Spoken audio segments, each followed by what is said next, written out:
Hello learners, आज हम आपको पढ़ाएंगे सर्किल। यानी सर्किल को हिंदी में क्या कहते हैं? वृत्त। तो क्षेत्रफल के चैप्टर में हम लोगों ने त्रिभुज, आयत, वर्ग, समचतुर्भुज, समांतर चतुर्भुज, समलंब, ये सब पिछली वीडियो हम पढ़ चुके हैं हम लोग। आज शुरू करेंगे सर्किल। तो सर्किल की आकृति कैसी होती है? ये भी 2D पिक्चर में आता है, 2 डायमेंशनल, दो विमीय। ठीक, तो इसका आकृति कैसे मिलेगा आपको? ऐसी गोल आकृति मिलेगी। इसको कहते हैं वृत्त। अच्छा, जो इसका ये केंद्र होता है, केंद्र से ये क्या कहलाती है? रेडियस, या इसको हम लोग हिंदी में क्या कहते हैं? त्रिज्या। ठीक, जब त्रिज्या को दोगुना कर देते हैं, त्रिज्या को पूरा क्या करते हैं? दोगुना, इतना पूरा, ये कहलाता है व्यास। ठीक, ये क्या कहलाता है? व्यास, जिसको इंग्लिश में हम लोग कहते हैं डायमीटर। इंग्लिश में कहते हैं डायमीटर। ठीक, इसमें क्वेश्चन कैसे बनते हैं पहले ये देख लो। त्रिभुज तुमसे कहेगा कि वृत्त का क्षेत्रफल बताओ, वृत्त का क्षेत्रफल, और आपको त्रिज्या दे देगा। क्या दे देगा? त्रिज्या। कहेगा कि इस वृत्त की त्रिज्या इतनी है और इसका क्षेत्रफल बताओ। ठीक है, वृत्त। तो वृत्त की त्रिज्या दे देगा आपको और आपसे कहेगा कि इसका क्षेत्रफल बताओ। तो देखो, क्षेत्रफल का वैसे बेसिकली जो फॉर्मूला होता है, क्षेत्रफल का फॉर्मूला जो चलता है वो होता है पाई आर स्क्वायर। यानी कि त्रिज्या का स्क्वायर करके पाई में मल्टीप्लाई कर देना है। और पाई की वैल्यू क्या होती है? 22/7, यानी कि 22/7। ठीक, तो ये तो हमने बेसिकली फॉर्मूला देखा कि वृत्त के क्षेत्रफल का फॉर्मूला क्या होता है। एक चीज और पूछता है, इसकी परिधि। इसकी परिधि पूछ लेता है कभी कभी, त्रिज्या दे के आपसे परिधि पूछेगा। तो परिधि का फॉर्मूला क्या होता है? 2πr। ठीक, ये हम लोग बात कर रहे हैं पूरे वृत्त की। अच्छा, कभी कभी आपसे पूछेगा अर्धवृत्त की बात करेगा। यहाँ तो अभी हमने जो देखा वो था एक वृत्त की बात। अर्धवृत्त क्या होता है? अर्धवृत्त यानी कि आधा वृत्त। ठीक, तो ये पूरा वृत्त दिया है, इसका क्या करते हैं हम लोग? आधा। ये अर्धवृत्त हो गया। चलो इसको सीधा बना देते हैं हम।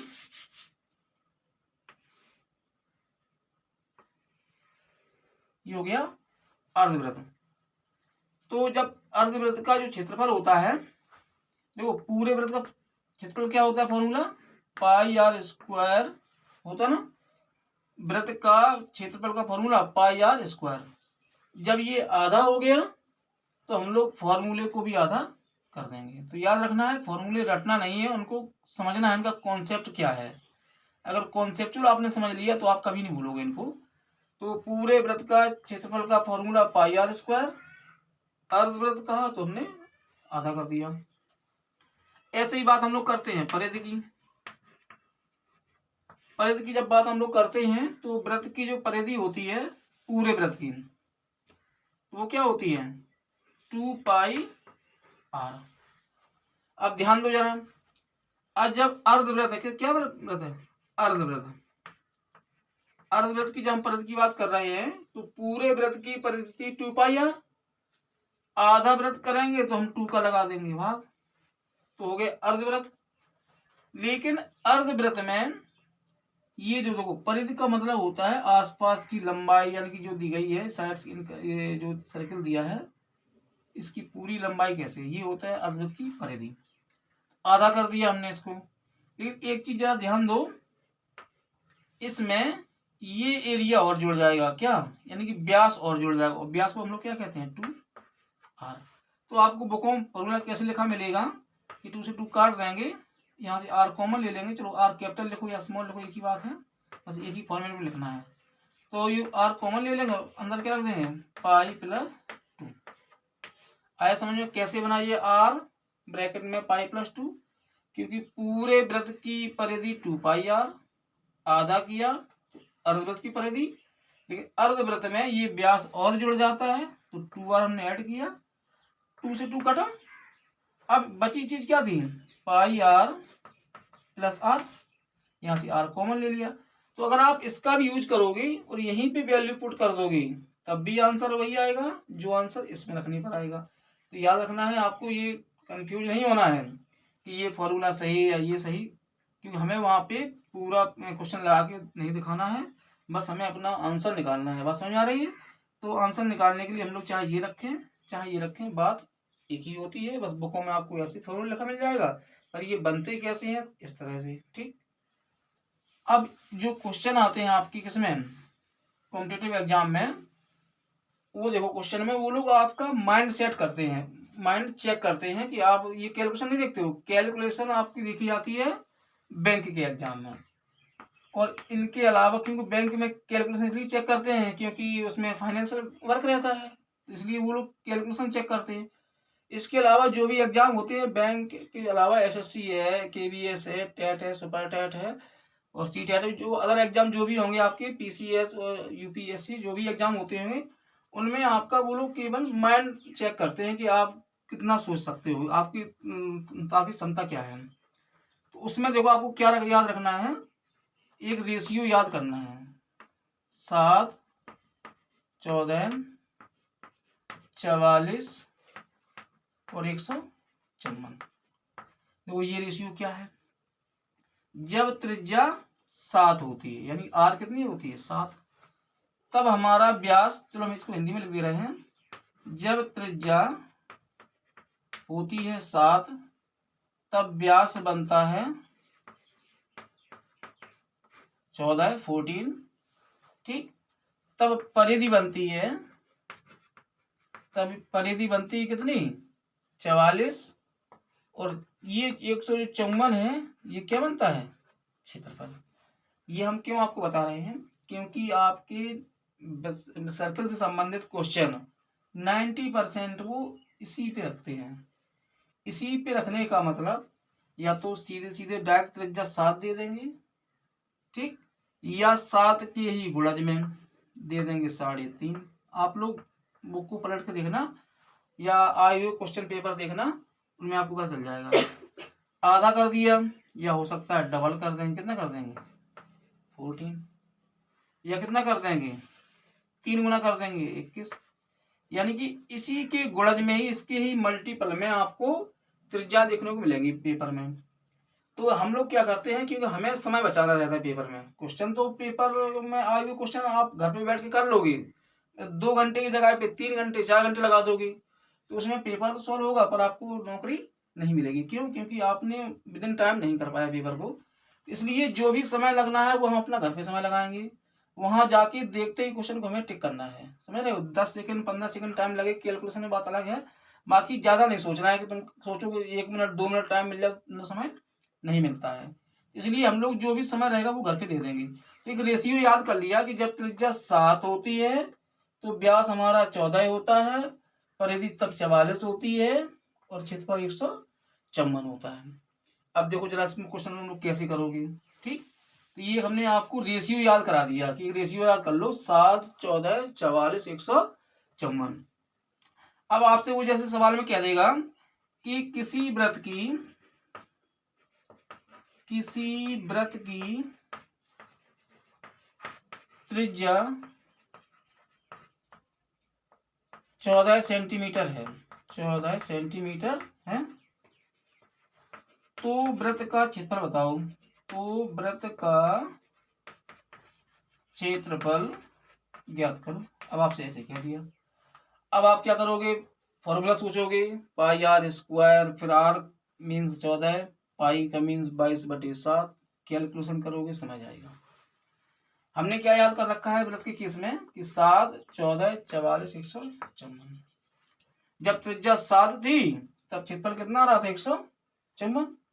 अब लेकिन ये मत करना कि त्रिज्या दुगनी तो क्षेत्रफल भी दुगना, त्रिज्या दुगनी, त्रिज्या दोगुनी तो क्षेत्रफल 4 गुना। अब ये भी याद नहीं करना है कि सर जी दोगुनी बताया था 4 गुनी हो गया था, 3 गुनी बताएंगे तो 6 गुनी हो जाएगी। अगर मान लो आपसे वो सवाल में कह दे त्रिज्या 3 गुनी तो क्षेत्रफल, तो ये रटना नहीं है। कहो कि इसके सर ने कहा दुगनी, तो 2 का 4 दोगुना हो गया। हम कहेंगे 3 गुनी, तो तुम कहोगे 3 दूनी 6। ये 6 गुना नहीं, क्योंकि 2 का स्क्वायर किया है। क्या किया है? 2 का स्क्वायर। तो 2 का स्क्वायर कितना होगा? 4। वहां से 4 गुना है। जब 3 गुना कहेगा तो तुम 3 का 3 दूनी 6 नहीं, 3 का स्क्वायर 9 गुना। देखो सवाल कैसे, जैसे सवाल में हमसे कहा कि त्रिज्या हो गई 2 गुनी, त्रिज्या 2 गुनी तो क्षेत्रफल 4 गुना। तो हम लोग डायरेक्ट क्या करेंगे, 154 में डायरेक्ट गुणा कर देंगे 4 का गुणा करने पर 4 चौको 16, 4 पंचे 20, 21, 4 एकम 4 और 2 6। आंसर हो गया, कुछ नहीं करना। त्रिज्या दुगनी तो क्षेत्रफल 4 गुना। एक और देख लो, क्योंकि दुगुना पे ही नहीं अटके रहो, 3 गुना भी देखो। जैसे हमसे कह देगा कि किसी त्रिभुज की, सॉरी त्रिभुज नहीं, वृत्त की त्रिज्या 21 दे देगा, 21 सेंटीमीटर है, तो क्षेत्रफल बताओ। क्षेत्रफल बताओ, परिधि बताओ, व्यास बताओ। इसमें हम आपके 3 क्वेश्चन करा रहे हैं, याद रखना। इसमें हम आपके 3 क्वेश्चन करा रहे हैं। वृत्त की त्रिज्या 21 सेंटीमीटर है, तो क्षेत्रफल बताओ, परिधि बताओ और व्यास बताओ। तो देखो कैसे, त्रिज्या 3 गुनी, त्रिज्या कितनी हुई? 7 से कितनी गुनी है ये? 3 गुनी। तो क्षेत्रफल ने क्या बताया था? 3 का स्क्वायर कितना होगा? 9 गुना। तो हम लोग क्या करेंगे कि जो हमें याद है 154, इसमें गुणा कर देंगे हम 9 का। तो 9 चौको 36, कैरी हुआ 3, 9 पना 45, 3 48, कैरी हुआ 4, 9 एकम 4, 9 एकम 9, 9 और 4 13 वर्ग सेंटीमीटर का। तो आंसर क्या होगा? वर्ग सेंटीमीटर। ठीक। अब बाकी त्रिज्या अगर 2 गुनी तो 7 थी, ये 14 था, त्रिज्या हुई 3 गुनी। अब थोड़ा हम इरेज कर ले रहे हैं यहाँ से, ये क्वेश्चन पहले वाला, यहाँ पे हम बाकी चीज आपको समझा दें। अब देखो क्षेत्रफल तो हो जाता है स्क्वायर में, क्योंकि क्षेत्रफल का फॉर्मूला क्या होता है? पाई आर स्क्वायर। तो स्क्वायर करना रहेगा, त्रिज्या हमें क्या करना रहेगा? स्क्वायर। 3 गुना तो 9 गुना। डायरेक्ट पूछता कभी कभी, बताएंगे भी आगे चलकर। त्रिज्या अगर 3 गुनी तो व्यास भी 3 गुना हो जाएगा। व्यास भी कितने गुना हो जाएगा? 3 गुना। व्यास कितना था? 14। तो 3 गुना क्या होगा? 14 त्रिया 42। परिधि भी 3 गुना, क्योंकि परिधि में भी फॉर्मूला क्या होता है? 2 पाई आर, सिंगल आर चलती। तो परिधि भी क्या होगा? परिधि कितनी थी? 44। 44 का 3 गुना, 4 तिया 12 और 4 तिया 12 और 1 13। तो परिधि और त्रिज्या, सॉरी परिधि और व्यास, जितने गुना त्रिज्या उतने ही गुना व्यास, उतने ही गुना परिधि। ठीक। अच्छा, कभी कभी मान लो त्रिज्या देता है, कभी कभी त्रिज्या नहीं देता है, डायरेक्ट कहता है। क्या कहेगा कि किसी त्रिभुज, किसी वृत्त की त्रिज्या को 6 गुना किया जाए, 6 गुना किया जाए तो क्षेत्रफल कितने गुना हो जाएगा? कितने गुना हो जाएगा? तो जरा सोचो, हमने आपको कॉन्सेप्ट क्या बताया कि हमें स्क्वायर करना है। 6 गुना किया, त्रिज्या कितने गुना किया? त्रिज्या को लिखा नहीं यहाँ पर, 6 गुना किया, तो क्षेत्रफल कितने गुना? हमने क्या कहा? स्क्वायर करना है। 6 का स्क्वायर 36, डायरेक्ट आंसर। आई बात समझ में?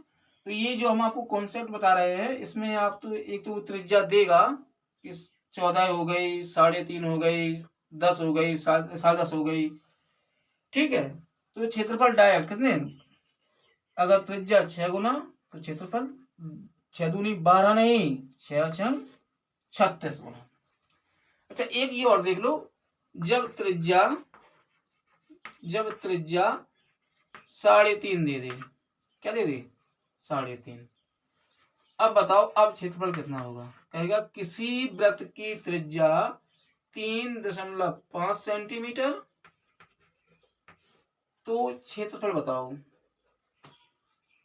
अब इसमें क्या करोगे, तो हमने क्या कहा कि त्रिज्या 7 से कैसी हो गई आधी, कैसी हो गई आधी। तो जब त्रिज्या आधी तो आधे का स्क्वायर, आधे का स्क्वायर क्या बनेगा 1/4। तो बस जो क्षेत्रफल हमारा होता है रेशियो में 7, 14, 44, 154 कितना बनता है 154। तो हम भी 1/154 का 1/4 निकाल लेंगे। 1/2 का स्क्वायर क्या होगा 1/4। 154 क्या निकालेंगे 1/4। तो 1 का मल्टीप्लाई करने में तो यही रहेगा 154 ही। 4 से डिवाइड कर दो, 4 तिया 12, बचा कितना 3, कितना बचा 3, और अब कितना हो गया 34, 4 32, अब कितना बचा 2, 4 5 20। ठीक, सेंटीमीटर हो तो वर्ग सेंटीमीटर, मीटर हो तो वर्ग मीटर। ठीक है, क्योंकि एरिया हमेशा किस में रहता है वर्ग में। तो याद रखना कि आधा हुआ तो आधे का स्क्वायर। एक और देख लो, क्योंकि जो थोड़े से टेढ़ी डिजिट में है वो देख लो। जैसे आपसे कहेगा किसी वृत्त की त्रिज्या, इसी टाइप क्वेश्चन पे पूछता पेपर में, वृत्त की त्रिज्या हो गई 10.5, त्रिज्या कितनी होगी 10.5। अब आपसे कहेगा क्षेत्रफल बताओ, तो जरा गौर करो, 7 से 10.5 हुई तो कितनी बढ़ी 3/2 गुना। कैसे, यानी कि 10.5 अपॉन कितना 7, कितनी बढ़ रही आधी, इससे कितनी बढ़ रही 3.5, यानी कितनी गुना हो रही 7 था 10.5 हो गई 3/2 गुना। और क्षेत्रफल में क्या करना स्क्वायर, कितना हो जाएगा 9/4। कह रहा क्षेत्रफल बताओ, तो क्षेत्रफल क्या होगा 154 होता है, 7 के रेशियो में क्या होता है 154। 154 का ही हमें क्या करना है 9/4। ठीक, तो 9 का गुणा, 9 चौको 36, 9 पना 45, 3 48, 9 एकम 9 3 12, सॉरी 9 3 9 एकम 9 और 4 13, 4 से कर दो डिवाइड, 4 तिया 12, 1 4 चौको 16, 2 4 छंग 24, 2 4 5 20। आंसर हो गया सेंटीमीटर। ऐसे आप बिना पेन चलाए और जरा सी उसमें आप दिमाग लगा के आंसर निकाल सकते हो। ठीक है, क्योंकि देखो अगर हम लोग ये चीज यहाँ याद रख लें घर पे, क्योंकि घर पे हमारे पास पर्याप्त टाइम सफिशिएंट टाइम है, तो हम घर पे वर्क कर लेंगे तो पेपर में हमें वर्क कम करना रहेगा। तो यहाँ सोचेंगे कि सर हम ये क्यों याद करें, डायरेक्ट फॉर्मूला रखेंगे, तो वहां जाके टाइम आपका वेस्ट जाएगा। अच्छा बेहतर ये है कि आप यहीं पे समय वेस्ट कीजिए। क्यों, क्योंकि पेपर में समय नहीं रहता, पेपर में तो आपको बहुत कुछ करना रहता है। ठीक है, तो जो भी समय लगे यही लगाओ। अब अगला क्वेश्चन जैसे कैसे बनेगा, एक तो वही परसेंटेज वाला कि त्रिज्या में आपसे कहेगा त्रिज्या में कुछ प्रतिशत की कमी या वृद्धि क्या देता है, वृद्धि कहेगा। फिर आपसे क्षेत्रफल में वृद्धि या कमी कहता है। ठीक है, ऐसे पूछ लेता है। देखो अभी ये कॉन्सेप्ट जो है हम लोगों ने इसको आयत में भी पढ़ा था, वर्ग में भी पढ़ा था, समांतर चतुर्भुज में भी पढ़ा था। ठीक, तो इसको हम वृत्त में, ये कॉन्सेप्ट है कि इतने प्रतिशत की वृद्धि करने पर या कमी करने पर क्षेत्रफल में वृद्धि या कमी होगी, ये कॉन्सेप्ट है। तो इसको हर टाइप क्वेश्चन डाल देता है। तो वृत्त में कैसे पूछेगा, कहेगा कि वृत्त की त्रिज्या में 20% की वृद्धि करने पर, क्या कर रहे हैं पहले हम वृद्धि, फिर कहेगा वृद्धि करने पर क्षेत्रफल में कितने प्रतिशत की वृद्धि होगी। अब वृद्धि क्या है तो इसमें वृद्धि कहेगा, पूछेगा क्षेत्रफल में कितने प्रतिशत की वृद्धि होगी। तो देखो इस पे परसेंटेज वृद्धि या कमी पर भी हमने आपको दो टाइप बताया कैसे। एक तो एक्स वाला फॉर्मूला रखो, कैसे कि X plus Y plus X into Y बटे 100, ठीक। यानी एक्स की वैल्यू 20, ये भी 20, ये हो जाएगा 20 गुणा 20 बटे 100, ये तो आपका हो गया डायरेक्ट 40। और यहाँ 0 0 कैलकुलेशन देखो कैसे करना है, 2 दूनी 4 जोड़ दोगे कितना हो जाएगा 44। तो जब हम त्रिज्या में 20% की वृद्धि करेंगे तो क्षेत्रफल में कितने प्रतिशत वृद्धि हो जाएगी, 44% की वृद्धि हो जाएगी, ठीक। अच्छा एक चीज और याद रखो, क्या कि कभी कभी त्रिज्या ना कह के वो आपको थोड़ा कंफ्यूज करने का कोशिश करेगा, क्योंकि पेपर सेटर है। अब क्वेश्चन तो उसको यही बेस डालना है, पेपर का बेस तो नहीं बढ़ा सकता, क्योंकि पेपर जिस एग्जाम का होगा वो उसी से बेस से पेपर डालेगा। कैसे क्वेश्चन को टफ या आसान करता है, त्रिज्या वाला हम लोग पढ़ते रहे, बाकी कभी कभी आपसे कह देगा व्यास, आपसे कह देगा परिधि, या आप कह रहे हो त्रिज्या, ठीक त्रिज्या।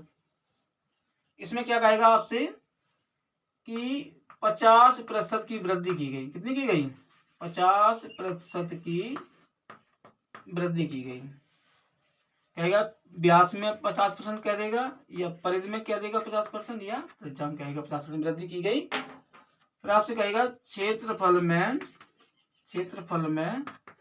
प्रतिशत वृद्धि बताओ, ठीक।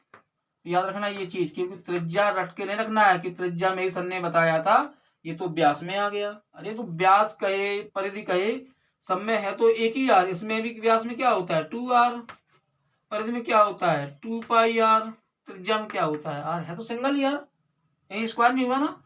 तो इसमें भी व्यास कहे परिधि कहे त्रिज्या कहे, हमें वही कॉन्सेप्ट लगाना है, क्या x plus Y plus X into Y बटे 100, यानी 50 प्लस 50 प्लस 50 गुणा 50 बटे 100।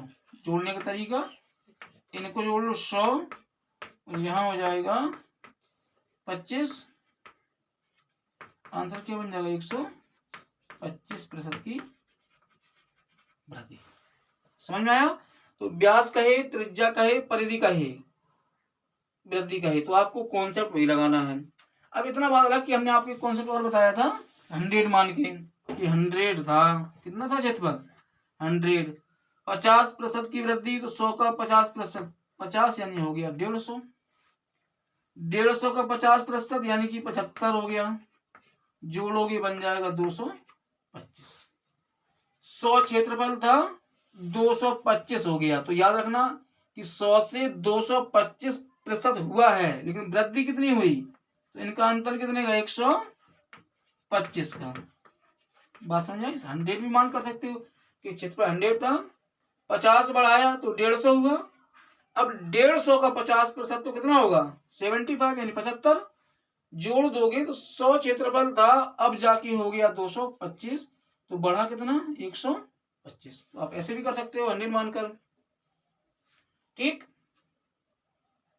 अच्छा कमी कहेगा अगर, जैसे मान लो परिधि व्यास त्रिज्या में कमी कह देता है, कभी कभी क्या कहता है कि व्यास परिधि त्रिज्या में कमी कह देगा कि 30% की क्या हुई कमी, याद रखना कमी कह रहा है। फिर आपसे कहेगा इसके क्षेत्रफल में कितने प्रतिशत की कमी। इसमें भी क्या करना है देखो, माइनस का 30 क्योंकि कमी कर रहा है, माइनस का 30 प्लस माइनस का 30 इंटू माइनस का 30 अपॉन 100, तो 30 और 30 कितना हो गया 60 माइनस का। अब जरा ध्यान दो यहाँ पर 0 0 कट हुआ, 3 3 जा 9, और 9 किसका होगा प्लस का, 9 किसका होगा प्लस का।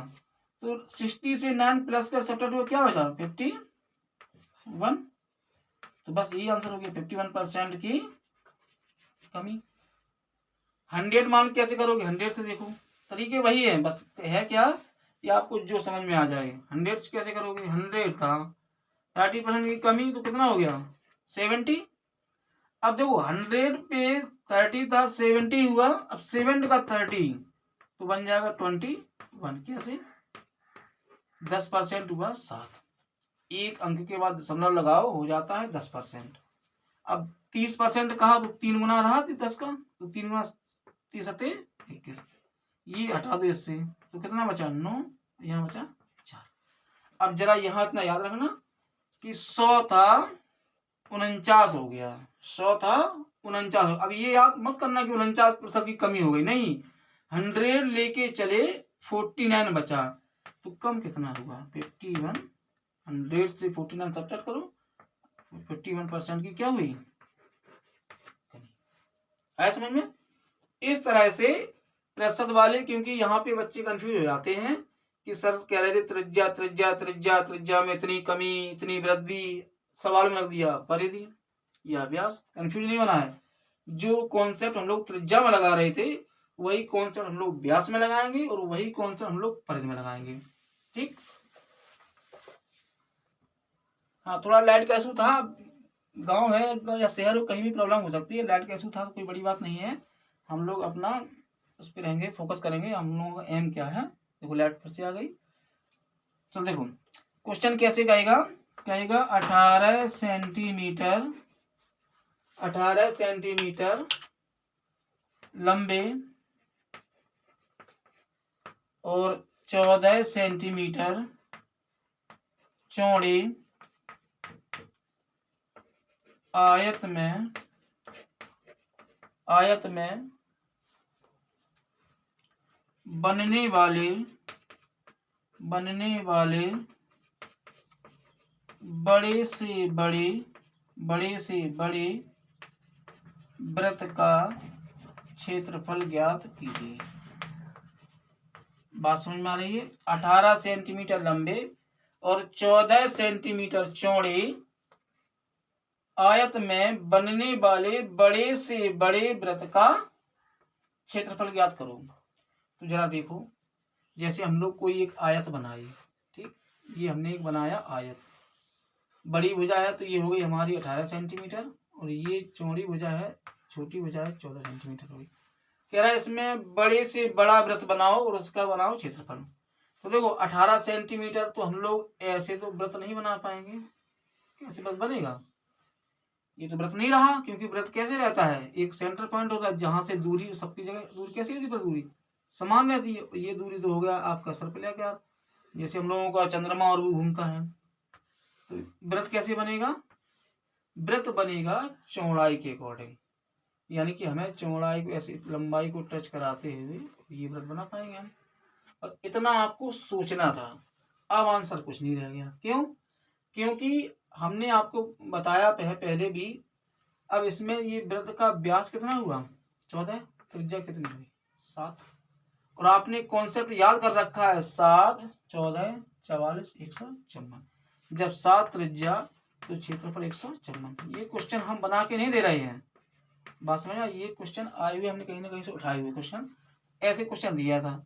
अब आप इसमें करते रहते कैलकुलेशन, टाइम चला जाता। जब 7 त्रिज्या होगी, बस यहाँ कॉन्सेप्ट सोचना था कि जो सर्किल होगा वो हमारा किस टाइप से, अब यहाँ इसको टच करा कर नहीं बन पाएगा, तो हम लोग क्या करेंगे, लंबाई को स्पर्श कराएंगे और सर्किल बना देंगे। उसने क्या कहा था, बड़े से बड़े वृत्त, सबसे बड़ा वृत्त यही बन पाएगा। आई बात समझ। जब त्रिज्या 7 तो हमें कॉन्सेप्ट याद है कि 7 14 44 154, आंसर हो गया 154। ठीक। अब एक वृत्त पे देख लो कि वृत्त में बनाता है वो वर्ग में वृत्त बनाता है। कैसे बनाता है, जैसे आपसे कहेगा कि एक वर्ग है, ठीक, एक वर्ग है जिसकी भुजा है 28 सेंटीमीटर, वर्ग की भुजा कितनी है, एक वर्ग लिख दे रहा हूं थोड़ा सा जिससे कि आपको साइड याद है। एक वर्ग जिसकी भुजा 28 सेंटीमीटर है, 28 सेंटीमीटर में बनने में बड़े से बड़े बन सकने वाले बन सकने वाले वृत्त का क्षेत्रफल बताओ। एक वर्ग जिसकी भुजा 28 सेंटीमीटर में बड़े से बड़े बन सकने वाले वृत्त का क्षेत्रफल बताओ। अब देखो, तो जैसे हमने वर्ग बनाया, तो अब वर्ग में जो वृत्त बनेगा अंतःवृत्त, ये कौन सा वृत्त है? अंतःवृत्त। और इसी में कहता है कि परिवृत्त का भी बताओ। किसका? परिवृत्त का। अब परिवृत्त क्या होता है? जो किसी भी आकृति के कहाँ जाए? ऊपर बने, यानी कि सिराओं को छूता हुआ बने, वो होता है परिवृत्त। परि मीन्स ऊपर, और अंतःवृत्त कहाँ होता है? जो अंदर। ठीक, तो हमसे कहेगा कि किसी वर्ग जिसकी भुजा 28 सेंटीमीटर में बड़े से बड़े बन सकने वाले वृत्त का क्षेत्रफल, या कह देगा कि 28 सेंटीमीटर भुजा वाले बड़े से बड़े वृत्त का परिवृत्त का क्षेत्रफल। तो देखो अंतःवृत्त, तो ये अंतःवृत्त की बात हुई। तो यहाँ पे अभी हम बाह्य का वृत्त इरेज कर दे रहे हैं, जिससे आप कंफ्यूज ना हो। ठीक, ये आपका हो गया। दोबारा फिगर बना दे रहे हैं। अंतःवृत्त क्या होता है? कि साइडों को टच करे। किसको? साइडों को, ये अंतःवृत्त होता है। और जो शीर्षों को स्पर्श करे, जो शीर्षों को स्पर्श करता हुआ बने, वो परिवृत्त होता है, बाह्यवृत्त। इसकी कह त्रिज्या कितनी? 28 सेंटीमीटर। कह रहा क्षेत्रफल बताओ। तो जरा देखो, अगर वर्ग की भुजा 28 सेंटीमीटर, तो वृत्त का व्यास, वृत्त का व्यास कितना? 28, और त्रिज्या कितनी? 14। अब जब त्रिज्या 14 आया हुआ क्वेश्चन है एसएससी का ये, तो 7 होती थी तो क्षेत्रफल 154 था, 7 में 154 था, हो गई 14, यानी कितनी हो गई? दोगुनी। तो क्षेत्रफल कितना? 4 गुना, क्षेत्रफल 4 गुना, यानी कि 154 में 4 का गुणा 216 वर्ग मीटर सेंटीमीटर, जो भी हो आंसर हो गया। ठीक, अच्छा इसमें परिवृत्त की बात कर दिया, क्या कहेगा? इसका परिवृत्त बताओ। एक 28 सेंटीमीटर भुजा का एक वर्ग है, उसमें परिवृत्त, कभी कभी अंतःवृत्त परिवृत्त का रेशियो पूछ लेता है। तो देखो वर्ग की भुजा कितनी? 14 सेंटीमीटर। तो ये हुआ क्या? देखो अब जो बड़े वृत्त यानी कि बाह्य वृत्त होगा, उसका जो व्यास होगा वो वर्ग का क्या होगा? विकर्ण। वर्ग का क्या होगा? विकर्ण। तो जरा याद करो। अब याद क्या करना है इसमें हमें? अब ये ट्रिपलेट जो बना तो समकोण त्रिभुज, लेकिन समकोण में ये कौन सा है? समद्विबाहु समकोण है। कौन सा है? समद्विबाहु। तो जो ट्रिपलेट हमारे होते हैं वो समद्विबाहु में नहीं लगते, क्योंकि वो 3, 4, 5, और ये कहाँ इसमें 2 भुजाएं बराबर हो रही हैं, तो ये समद्विबाहु में काम नहीं करेगा। अब यहाँ क्या करेंगे? तो यहाँ पर देखो हम लोग क्या कर सकते हैं, इसका हम लोग विकर्ण निकालेंगे। विकर्ण क्या करेंगे? निकालेंगे। जो 14 का स्क्वायर 156, 14 का स्क्वायर 156, 14 का स्क्वायर कितना होता? 196, प्लस 14 का स्क्वायर कितना? 196, क्योंकि ये हम लोग नहीं लगा रहे कर्ण का स्क्वायर बराबर लंब का स्क्वायर प्लस हर का स्क्वायर। यहाँ से ये जो बनेगा, तो यहाँ से निकलेगा 14√2, करके देखना एक बार, क्योंकि ये रेशियो रहता है 14√2। अब जब ये क्या हो गया? व्यास। अब हम लोग लगा देंगे फॉर्मूला पाई आर स्क्वायर। अब लेकिन ये क्या है? अभी ये वृत्त का है व्यास, हमें क्या चाहिए? त्रिज्या। आधा कर देंगे तो क्या निकलेगा? 7√2। ये क्या हुई? त्रिज्या। उठा के वैल्यू पुट कर दोगे, पाई की वैल्यू 22/7, और ये हो गई 7√2 का, थोड़ा इरेज कर रहे हैं ऊपर से, यहाँ बता दे रहे हैं। तो त्रिज्या क्या निकली थी? त्रिज्या ये निकला व्यास, 14√2, ये है व्यास वृत्त का। तो त्रिज्या क्या बनेगी? इसका हाफ, यानी 7√2। रख के फॉर्मूला रख दो 22/7, 7√2, 7√2। ठीक,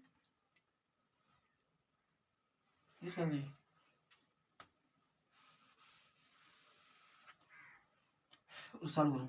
7√2 का स्क्वायर कर लो। स्क्वायर करने में क्या बात बनती है? स्क्वायर करने में ये इसका तो स्क्वायर हो जाएगा 49, और इसका निकलेगा केवल 2। ठीक, ये 7 से कट गया 7 बार, ठीक, अब 7 का गुणा करोगे 22 में, 7 दूनी 14, 7 दूनी 14, 1 15 और गुणा 2, तो चौको 8, 2 पंचे 10, 2 एकम 2 और 3 वर्ग सेंटीमीटर। ठीक, आज के लिए इतना ही, बाकी मिलते हैं नेक्स्ट वीडियो में। तब तक प्रयास करते रहें, निरंतर प्रयास करते रहें, सफलता आपको जरूर मिलेगी।